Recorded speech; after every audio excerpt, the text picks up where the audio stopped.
Hello and welcome to some more Star Citizen. Cloud Imperium have recently talked a lot about base building and its evolution over the last few weeks.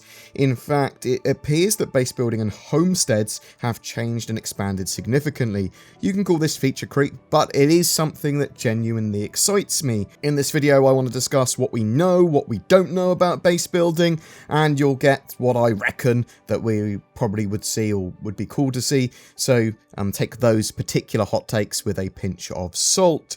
Base building originally was going to have the Pioneer as an outpost constructor, and this was going to be the main way that you'd get a base. You'd build it on a planet using a Pioneer. There were going to be various types of outposts for various different exploitation of resources on planets and different functions for your base, and the Pioneer was literally able to construct some outposts pre-built inside it and drill them down into the floor on appropriate surfaces. Bam, you've got a base on a moon, bam, bam, bam. You can place multiple outposts near each other, and that would give different types of functionality to your base, and it sounds like you could literally, after you had exploited all the resources, move your base on, literally pick it up with the Pioneer, and then place it elsewhere. But the sort of functionality here, the mechanics were pretty basic. It was very much the sort of outposts that we currently have in-game, but with a little bit more customization and functionality.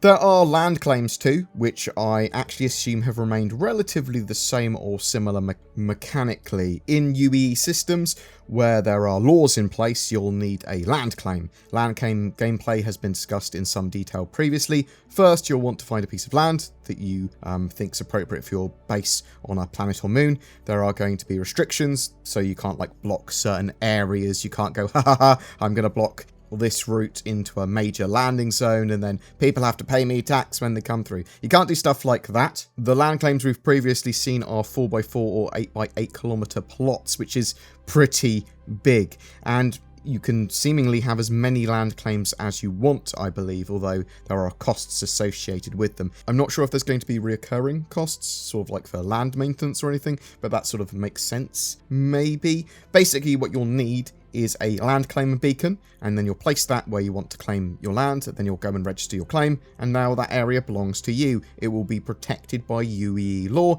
and security patrols. If anyone tries to steal the minables on that area on your plot, or damage your property, they're going to get a crime stat, and hopefully security forces will come along and engage them. Also, you should be freely sort of able to engage players on your property if they don't leave. Now, I don't know if that's going to be like a countdown, leave or else warning before they can be attacked, or if it's just, if they're on your land, they're fair game. But the idea here is that your base and your land should be reasonably safe when you have a land claim.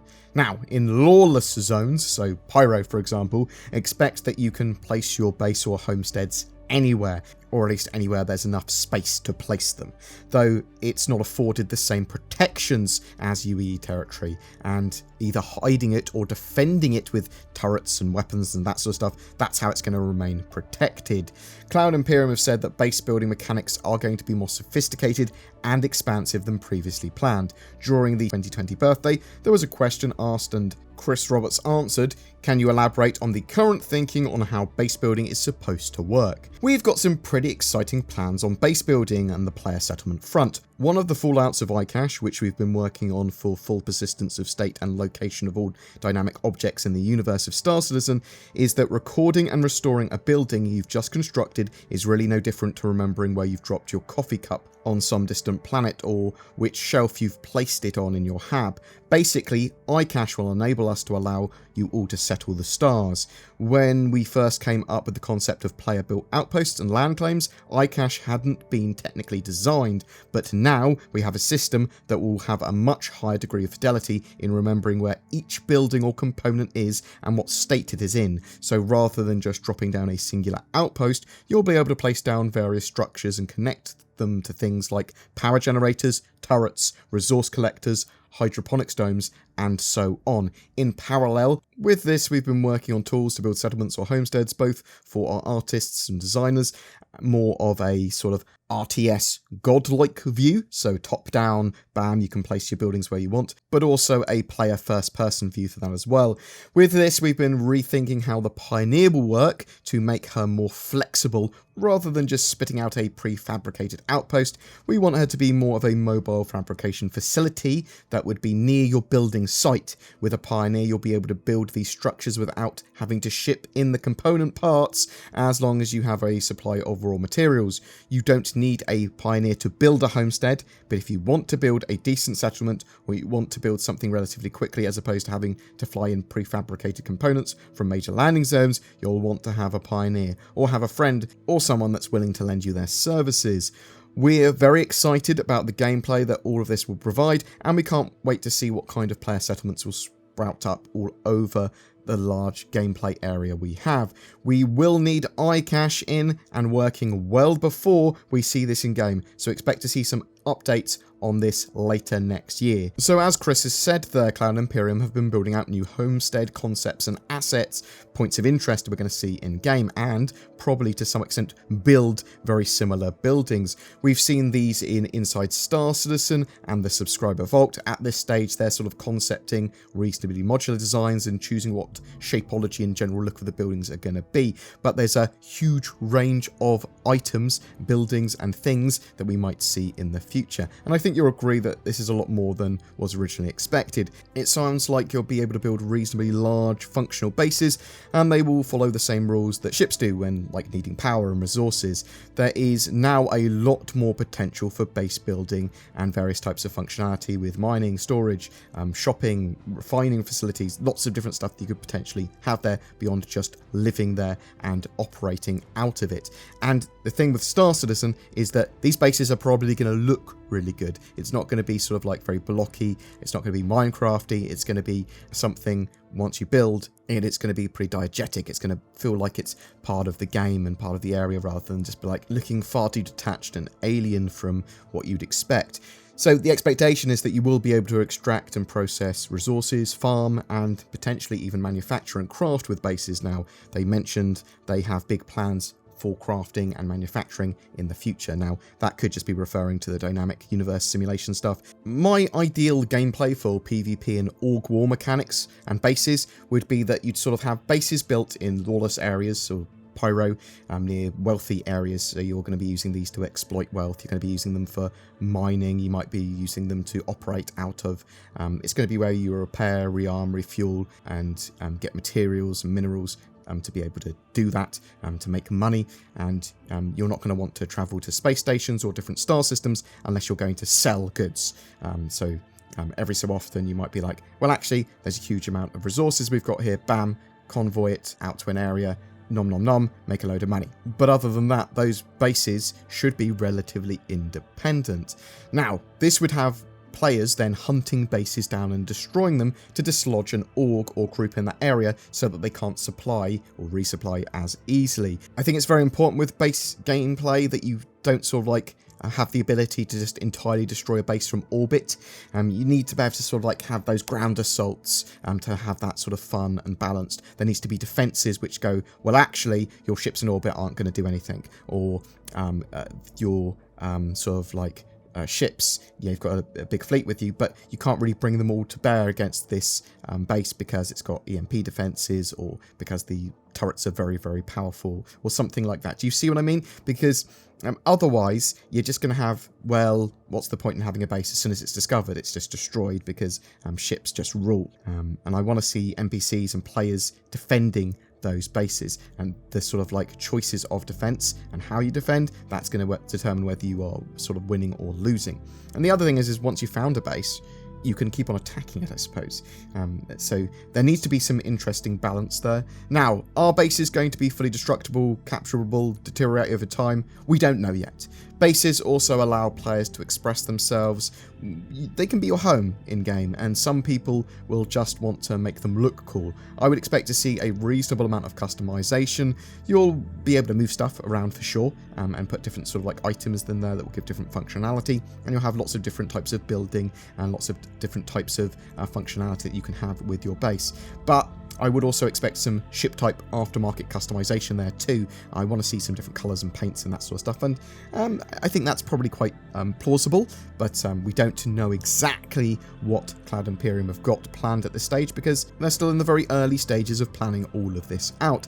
The scale of this is pretty insane though, as sort of like an org with multiple 8x8 kilometre plots could take a sizable chunk of a moon, and if they're all building little bases there, well, that's madness. I'm interested to see what defences we can get, as they need to be powerful. What functionality will bases give? Can we use them to fully repair, rearm, refuel, resupply, as well as gather resources and then be totally independent? I hope that is the case. I think we've got a huge amount of gameplay area in Star Citizen. I know people worry, well, it's going to all get taken up. I don't think it will. There is a huge amount of gameplay area. We know there's going to be a good few different types of placeable buildings for lots of different sort of things that you'll be able to do in game, lots of different roles and functions. Will there be a 3D printer type item or a base building vehicle that sort of helps you build those bases? Well, that sort of makes sense. Shipping materials from a planet to where you want to build your base, well, how do you actually physically build it if you don't have a pioneer? Well, there needs to be something there that allows you to build. We also know that they wanted to have this sort of location of the base incredibly important, so as part of the kind of land claim gameplay, you should be surveying areas to see what materials are under the ground. That surveying for bases is going to be incredibly valuable as a service. In fact, it's quite possible that the right location might be the most sort of valuable part of base building, at least in my opinion. But exactly how you're going to be able to sort of buy that information of other people, or actually see the surveyed information of land, that remains to be answered. So yeah, base building is sounding pretty cool, but there is a lot to plan and develop.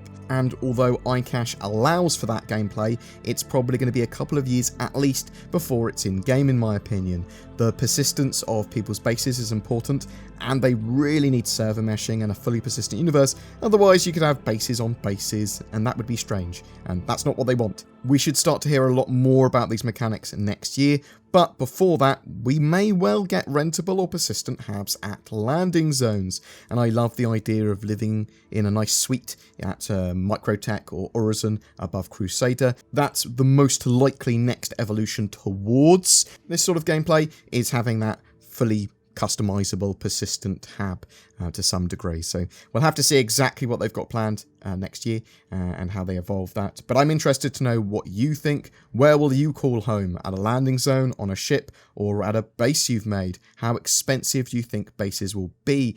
What function do you want to see out of your bases? Whatever your thoughts, I'd love to hear from you in the comments below. Every month we have a Star Citizen ship giveaway. For October 2020, it is for a Mercury Star Runner. This highly anticipated multi-role ship is going to be great for small to medium-sized crews that want to do a bit of everything, whether that be cargo running, data running, missions, combat, smuggling, all that sort of jazz. And it's going to be in-game and flyable very soon. All you've got to do to be in for a chance of winning one is comment on any of my videos made during October, including this one. More details down below. What am I shilling for today, I hear you ask? Do you hate it when people steal all of your money and your house over the internet? I know I do. NordVPN may have been invented by wizards to help protect your personal data from the prying eyes of the dark web, a sinister cabal of technomancers that grow in power the more they know about your browsing habits. The true story of NordVPN's origins are unknown and lost to the ages, and without using facts, no one really knows how it provides more accessibility to otherwise censored websites or a safer security experience for all that use it.